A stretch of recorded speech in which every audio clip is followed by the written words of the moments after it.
എന്ന് പറഞ്ഞ ഗുരുക്കന്മാരെ, ഞാനിന്നിവിടെ പറയാൻ പോകുന്നത് കേട്ട നക്ഷത്രത്തിൽ വ്യാഴന്റെ മാറ്റത്തിന്റെ അവസ്ഥയെ പറ്റിയാണ്. വ്യാഴൻ ഇപ്പോൾ അവർക്ക് 6-ാമിടത്ത് നിൽക്കുന്നു. 6-ാം ഭാവം രോഗ ദുരിതസ്ഥാനമാണ്. അവിടുന്ന് 7-ാമിടത്ത് വരുന്നു. 7-ാം ഭാവം പൊതുവെ നന്നായിരിക്കും. കാരണം സാമ്പത്തിക നേട്ടം, ഗ്രഹനേട്ടം, അതുപോലെ തന്നെ സർക്കാർ സംബന്ധിയായ നേട്ടങ്ങൾ, സ്ത്രീകൾക്കാണെങ്കിൽ വിവാഹ ആദി മംഗളകർമ്മങ്ങൾക്ക് ഉത്തമം, ഒപ്പം പുരുഷനും. അതുപോലെ കുഞ്ഞുങ്ങൾക്ക് പഠനത്തിനും പഠന ഐശ്വര്യങ്ങൾക്കും എല്ലാം നല്ലൊരു കാലഘട്ടമാണ്. അതുപോലെ ഗ്രഹനിർമ്മാണത്തിനും ഗ്രഹം നന്നാക്കാനും അലങ്കാരാദി സാധനങ്ങൾ ഗ്രഹത്തിൽ സൂക്ഷിക്കുവാനും എല്ലാം ഒരു കാലഘട്ടത്തിന്റെ തുടക്കമെന്ന് നമുക്ക് ഈ വ്യാഴത്തെ കൊണ്ട് സങ്കല്പിക്കാം. കഴിഞ്ഞ 1-2 കൊല്ലം നമുക്ക്, അതായത് കേട്ട നക്ഷത്ര ജാതകർക്ക് അത്ര നല്ല അവസ്ഥകൾ അല്ലായിരുന്നു.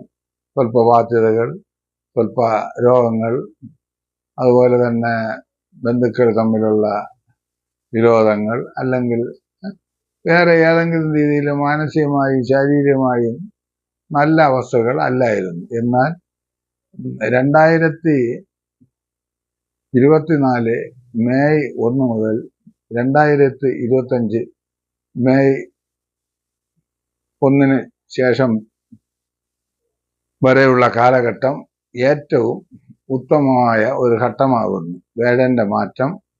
വ്യാഴൻ എന്ന് പറയുമ്പോൾ സന്താനങ്ങളുടെ ഐശ്വര്യങ്ങളെ കൊടുക്കുന്നു, ധനം ഉണ്ടാക്കുന്നു. അതുപോലെ തന്നെ സർവേശ്വരകാരകനായതുകൊണ്ട് ഏത് കാര്യങ്ങളും പ്രതീക്ഷിച്ചിറങ്ങിയാൽ ഏറെക്കുറെ വിജയിച്ചു വരും. മറ്റ് കാലഘട്ടത്തിൽ നമ്മൾ ഒരു കാര്യത്തിന് ഇറങ്ങിയപ്പോൾ പലതിനും താമസങ്ങളും തടസ്സങ്ങളും വന്നു. ഇപ്പോൾ ദൈവത്തിന്റെ സഹായം കൊണ്ട് കാര്യങ്ങളെല്ലാം ഭംഗിയായി നടക്കുവാനുള്ള ഒരു അവസരമാകുന്നു ഈ വ്യാഴമാറ്റം തൃക്കേട്ട നക്ഷത്രത്തെ സംബന്ധിച്ചിടത്തോളം. അതുപോലെ തന്നെ മാറ്റവും കഷ്ടകാലവും എല്ലാവർക്കും ലോകത്തുണ്ടാകും.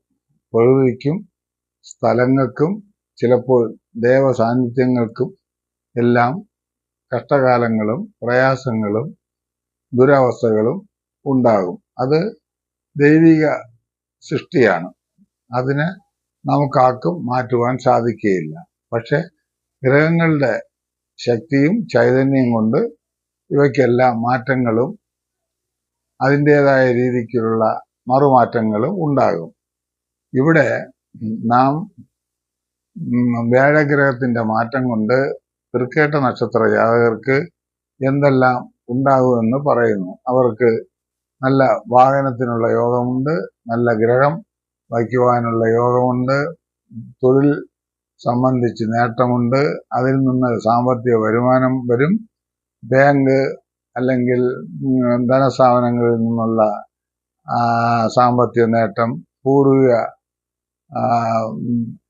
നിന്നുള്ള ഭൂമി യോഗങ്ങൾ, അവരിൽ നിന്നുള്ള ചില സമ്പാദ്യങ്ങൾ, കുടിൽ വ്യവസായങ്ങളിൽ നിന്നുള്ള ലാഭം, വ്യവസായികൾക്ക് അതിന് സാമ്പത്തികമായ വലിയ നേട്ടങ്ങൾ അവരുടെ ബിസിനസ്സിലും അധ്വാനത്തിലും കഷ്ടപ്പാടിൽ നിന്നും ലഭിക്കുകയും, അതുപോലെ തന്നെ വിദേശത്തിരിക്കുന്നവർക്ക് അവരുടെ മികവും അധ്വാനവും കൊണ്ട് സാമ്പത്തിക നേട്ടങ്ങൾ എന്നിവയെല്ലാം ഉണ്ടാകും. അപ്പോൾ സാമ്പത്തിക നേട്ടം ഉണ്ടെങ്കിലേ നാം പറഞ്ഞതുപോലെ ഗ്രഹം വയ്ക്കുവാനും വാഹനം വയ്ക്കുവാനും കുഞ്ഞുങ്ങളെ വിവാഹത്തിനും കുഞ്ഞുങ്ങൾക്ക് പഠനത്തിന് വേണ്ടി ഈ സാമ്പത്തിക ലെവലിൽ ഉയർച്ച വന്ന് വിദേശത്ത് അല്ലെങ്കിൽ സ്ഥാനം വിട്ടോ ഉന്നത പഠനത്തിന് അയക്കുവാനും ഒക്കെ സാധിക്കുകയുള്ളൂ. അതുകൊണ്ട് ധനം ഈ നക്ഷത്ര ജാതകർക്ക് ഉടനെ മെല്ലെ മെല്ലെ ഉയർന്നു വരുന്നതായി വ്യാഴസ്ഥിതി നമ്മെ അറിയിക്കുന്നു. അതുപോലെ തന്നെ ഇവർക്ക് അഞ്ചാം ഭാവത്തിൽ 5-ാമിടത്ത് സർപ്പവും 11 കേതുവും നിൽക്കുന്നു. അതും ഇവരെ സംബന്ധിച്ചിടത്തോളം അനുകൂല അവസ്ഥയാണ്. പിന്നെ 4 ശനി നിൽക്കുന്നു, കണ്ടകത്ത് ശനി. അപ്പൊ അതുകൊണ്ട് ഒരു കാര്യത്തിന് ഇറങ്ങുമ്പോൾ ആദ്യം തടസ്സം ഉണ്ടാകുമെങ്കിലും പിന്നീട് അത് മാറിക്കിട്ടുകയും ചെയ്യും. ആ ശനി നിൽക്കുന്നത് സുക്ഷേത്ര ബലവാനായതുകൊണ്ട് വലിയ ദോഷം ഇവർക്ക് ഉണ്ടാകുകയും ഇല്ല. കുഞ്ഞുങ്ങൾക്ക് പഠനത്തിന് ഉത്തമവും പ്രതീക്ഷയ്ക്ക് കവിഞ്ഞുള്ള മാർക്കുകളും കിട്ടും. 18, 19, 21, 22 ഈ കാലങ്ങളിൽ പ്രായമുള്ളവർക്ക് പ്രൊഫഷണൽ കോഴ്സുകളിൽ ചേരുകയും അതിൽ നിന്ന് ബിരുദമെടുക്കാനുള്ള അവസരവുമാകുന്നു. അതുപോലെ തന്നെ 22, 23 കാലഘട്ടങ്ങളിലുള്ള സ്ത്രീകൾക്ക് ഉദ്യോഗ ഉയർച്ച അല്ലെങ്കിൽ സാമാന്യ ഉദ്യോഗം, വിവാഹം ഇവയെല്ലാം നേടുവാനുള്ള ഒരു കാലഘട്ടമാണ്. 25:30 ശേഷമുള്ള പുരുഷന്മാർക്ക് വിവാഹാദി യോഗങ്ങൾക്കും അതുപോലെ തന്നെ അവരുടെ കഴിവിനനുസരിച്ചുള്ള പ്രൊഫഷണൽ കോഴ്സുകളിൽ നിന്നും സാമ്പത്തിക നേട്ടങ്ങൾ ഉണ്ടാകുകയും അവർക്ക് വിവാഹത്തിനും സന്താനത്തിനെ വളർത്തുവാനുള്ള യോഗവും ഉണ്ടാകും. മുതിർന്നവർക്ക് സന്താനങ്ങൾക്ക് വേണ്ടി സാമ്പത്തികത്തിന് വേണ്ടി തൊഴിൽ ചെയ്തോ അല്ലെങ്കിൽ അവരുടെ അധ്വാനം കൊണ്ടോ നേട്ടങ്ങൾ കൈവരിക്കുവാൻ അവസരവുമാകുന്നു. പൊതുവെ 11 കേതുവും ഇവർക്ക് ലാഭങ്ങൾ ഉണ്ടാകും. പഴയ ഭൂമിയിൽ നിന്നുള്ള നേട്ടങ്ങൾ, പുതിയ ഭൂമി വാങ്ങുവാനും അവ